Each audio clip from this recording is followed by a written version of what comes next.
जय माई की दोस्तों, आज हम बात करेंगे उस चतुर्थ भाव की जो हमारे घर, परिवार और मानसिक सुख का प्रतिनिधित्व करता है। आइए इस रोमांचक यात्रा पर मेरे साथ चलें और जानें कि ग्रहों की चाल आपके जीवन में क्या उतार चढ़ाव ला सकती है।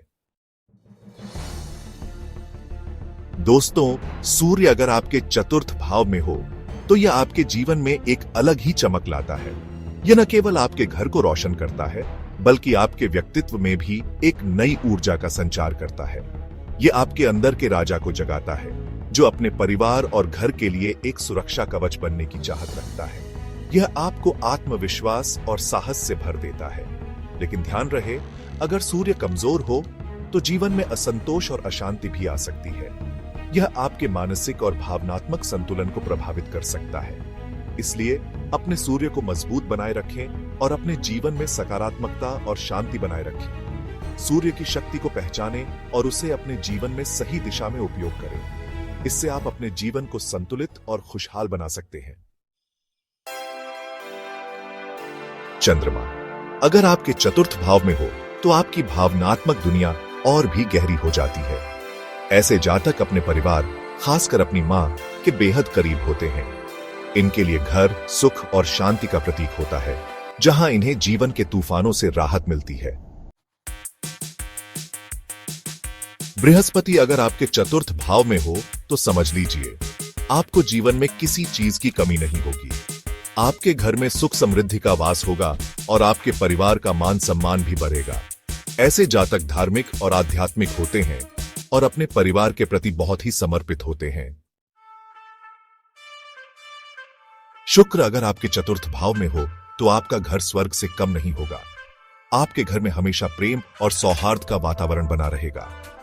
ऐसे जातक अपने घर को बहुत खूबसूरत बनाकर रखते हैं और मेहमानों का स्वागत सत्कार भी बड़े ढेर प्यार से करते हैं। मंगल अगर आपके चतुर्थ भाव में हो तो आपको जीवन में कुछ चुनौतियों का सामना करना पड़ सकता है। आपके घर में थोड़ी अशांति और तनाव का माहौल रह सकता है, लेकिन अगर आप धैर्य और समझदारी से काम लें तो इन चुनौतियों से पार पा सकते हैं। बुध अगर आपके चतुर्थ भाव में हो तो आप बहुत ही बुद्धिमान और वाक्पटु होंगे। आप अपनी बातों से लोगों को प्रभावित करने में माहिर होंगे। ऐसे जातक लेखन, पत्रकारिता, अध्यापन जैसे क्षेत्रों में सफलता प्राप्त करते हैं। इन्हें यात्रा का भी बहुत शौक होता है। शनि अगर आपके चतुर्थ भाव में हो तो आपको जीवन में बहुत संघर्ष और कठिनाइयों का सामना करना पड़ सकता है। यह समय आपके धैर्य और सहन शक्ति की परीक्षा लेता है। आपको अपने घर परिवार से दूर रहना पड़ सकता है। यह दूरी आपके लिए भावनात्मक रूप से चुनौतीपूर्ण हो सकती है, लेकिन यह आपके आत्मनिर्भरता को भी बढ़ावा देती है। लेकिन शनि आपको कर्म करने की प्रेरणा भी देते हैं और आपको सिखाते हैं कि कैसे धैर्य और संयम से काम लेना चाहिए। यह समय आपको अपने लक्ष्यों के प्रति समर्पित रहने और निरंतर प्रयास करने की सीख देता है। राहु अगर आपके चतुर्थ भाव में हो तो आपको भौतिक सुख सुविधाओं का बहुत लोभ हो सकता है। आप अपने घर को बहुत आलीशान बनाना चाहेंगे, लेकिन राहु आपको भ्रमित भी कर सकता है और आपको गलत रास्ते पर ले जा सकता है। इसलिए आपको सावधान रहने की जरूरत है। केतु अगर आपके चतुर्थ भाव में हो तो आप भौतिक सुख सुविधाओं से विरक्त रहेंगे और आपका मन आध्यात्म की ओर आकर्षित होगा। आपको यह सुख घर से दूर किसी तीर्थ स्थल या आश्रम में मिल सकता है। ऐसे जातक सादा जीवन और उच्च विचार वाले होते हैं।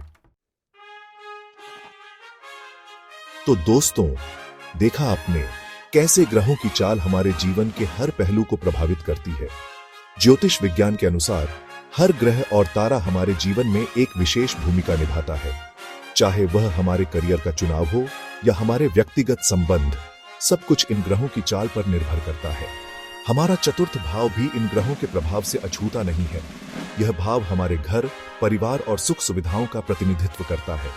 अगर इस भाव में शुभ ग्रह स्थित हों तो व्यक्ति को जीवन में सुख और शांति मिलती है। ज्योतिष विज्ञान हमें सिर्फ राह दिखाता है, चलना तो खुद हमें ही पड़ता है। यह हमें हमारे जीवन के विभिन्न पहलुओं को समझने में मदद करता है, लेकिन अंततः हमें ही अपने कर्मों का फल भुगतना पड़ता है। ग्रहों की शुभता पाने के लिए हमें अच्छे कर्म करने चाहिए और अपने परिवार के साथ प्यार और सद्भाव से रहना चाहिए।